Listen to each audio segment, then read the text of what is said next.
Outside, the rain whispered softly against the glass. It was one of those nights when the world seemed quieter than usual, as if even the stars had gone to sleep behind the clouds. In a small wooden house by the edge of a forest, an old man named Eli sat by his window watching the raindrops race each other down the glass. He always kept a small lantern burning there, warm and golden, glowing softly through the storm. Every night, without fail, Eli lit that lantern, and every night people passing on the distant road could see its light, shining like a tiny sun in the dark. No one really knew why he did it. Some said it was for a lost love. Others said it was for a son who never came home. But only Eli knew the real reason. Many years ago, when Eli was young, the same rain had fallen on this very roof. He had been a fisherman back then, strong and full of dreams. He lived here with his wife, Lena, whose laughter was as bright as morning sunlight. Together they had a little girl, Mara, with eyes the color of the sea. But one winter night, a terrible storm swept across the coast.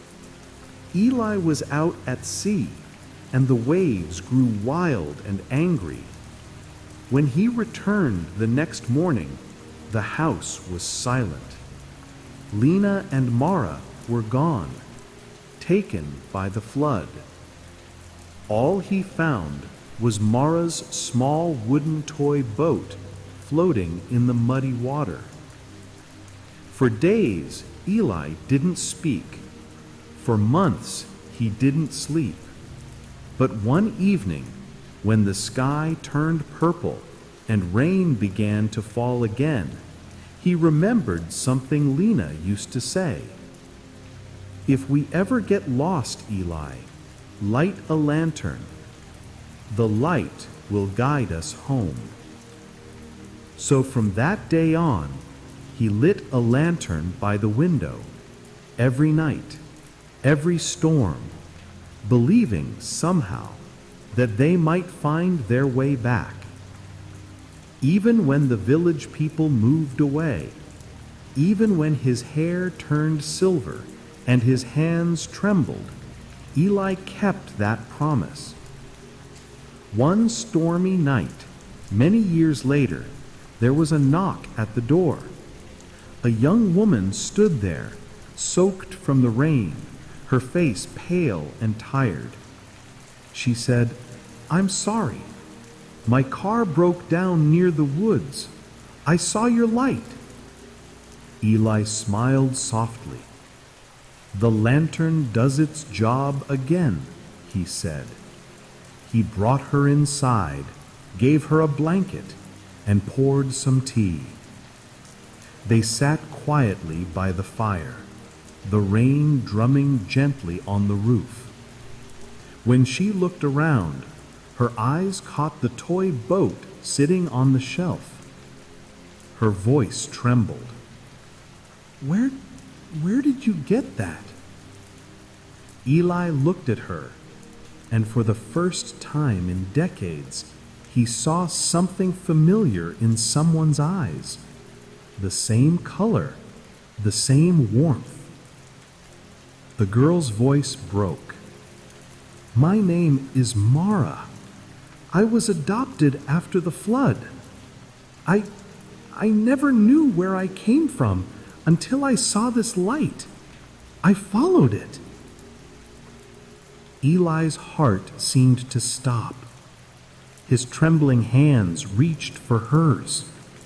The rain outside grew heavier, but inside, the world felt still, glowing with warmth and tears. He whispered, almost afraid. Lena always said the lantern would guide you home.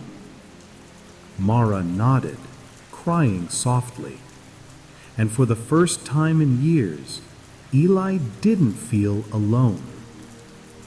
The old man smiled, his eyes reflecting the golden glow of the lantern. Outside, the storm began to fade. The forest whispered. The rain slowed to a gentle rhythm, like a lullaby.